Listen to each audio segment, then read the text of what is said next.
No one wants to be on a carcass ship. That's so fucking gross.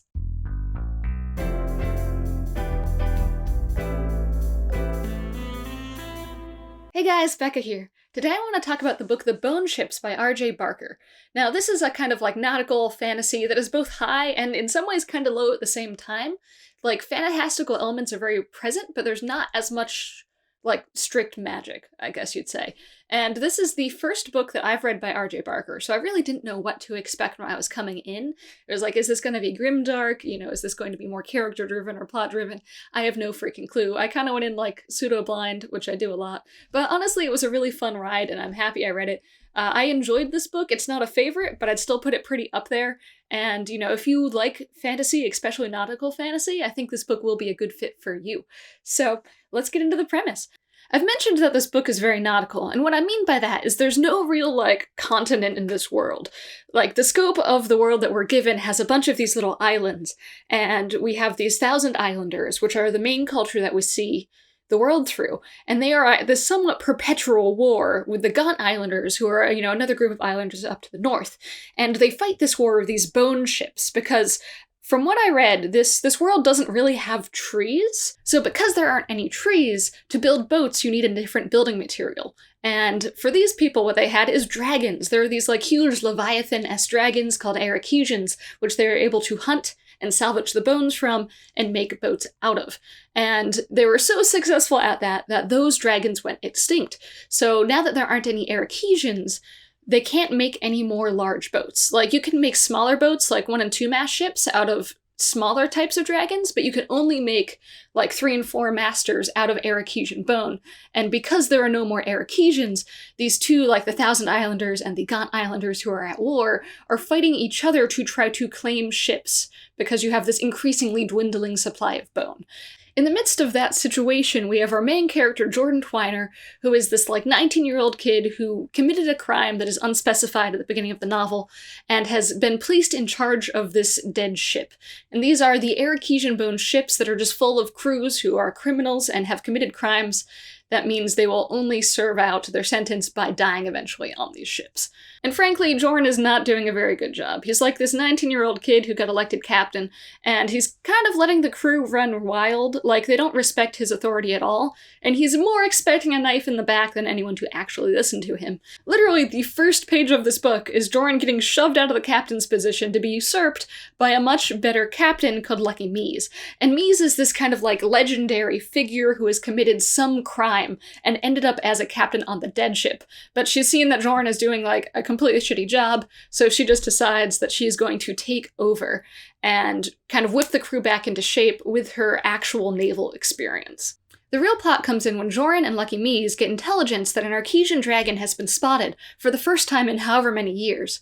Whichever country gets this animal is going to have complete naval supremacy over the other. So that's the premise, and this is absolutely one of those books that kind of just throws you in and lets you sink or swim yourself. There is a lot of terminology that will be dumped on you very quickly, and you're going to have to piece that together.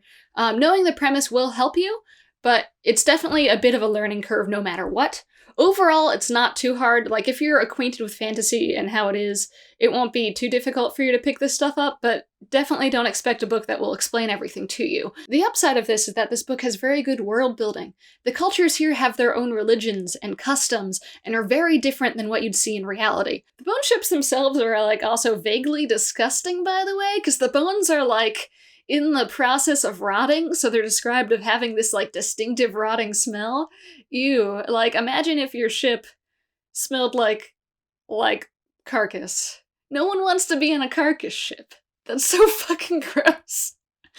One of my biggest concerns coming into this book was characters. I was reading it and I was like, man, I hope I end up liking these characters, because when you first start reading it, like, you have this very hostile crew who does not want to be under anyone's command, and you have Joran, who is well-intentioned and ethical, but also somewhat incompetent. Like, he doesn't know how to run a crew, which makes sense, because he's a 19-year-old kid.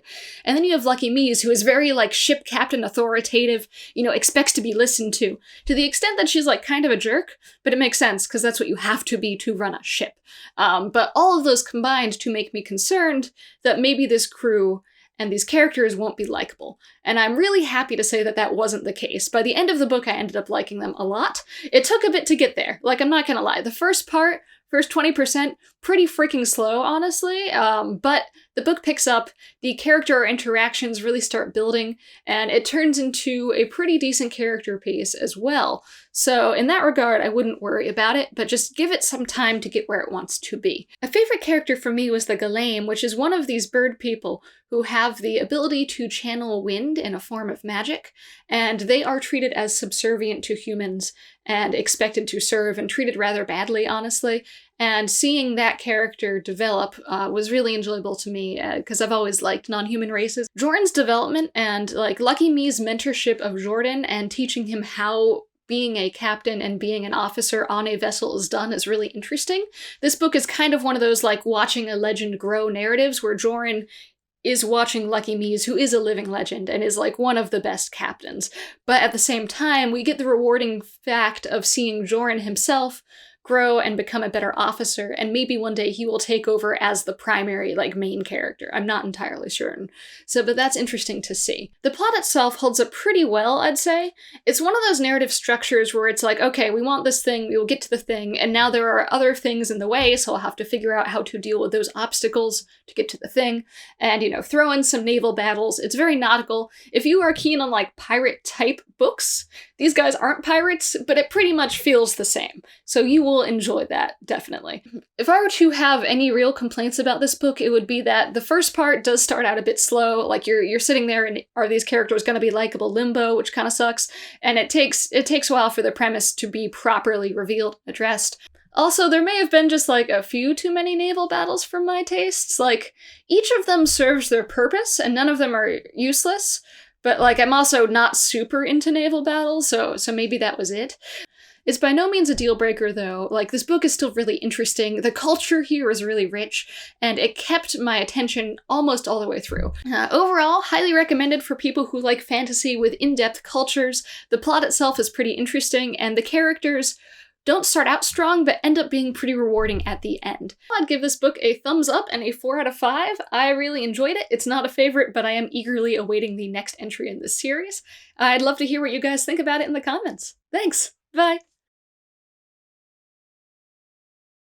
By the way, at the time that I'm reviewing this book only has 2 video reviews that I saw. 2! Like, I know adult fantasy has a lot less video reviewers than, like, young adult fantasy, but seriously, 2! This book is pretty talked about in fantasy community, so that's shocking.